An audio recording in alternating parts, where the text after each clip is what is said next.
ఉగాది ప్రారంభం పాల్గొన బహుళ అమావాస్య చివర. ఇందులో పాల్గొన బహుళ అమావాస్య నాడు అరుదుగా పాటించే ఒక అద్భుతమైన ఆచారం ఉంది. చాలా మందికి తెలియడం లేదు, మర్చిపోతున్నారు.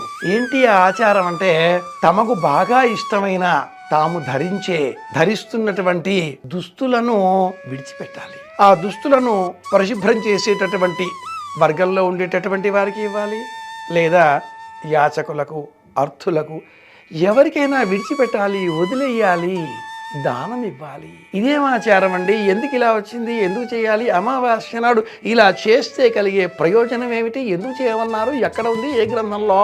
ఇలాంటి ఆచారాలు గ్రంథాలలో ఉండవు, మనలో ఉంటాయి. ఇది పరిహారం, ఆచారం, సర్వసమ్మతం. ఈ సంవత్సరంలో మనం చేసిన దోషాలు, తెలియక చేసిన పాపాలు, కలిగిన బాధలు, నష్టాలు, దుఃఖాలు, అవమానాలు, అసూయలు,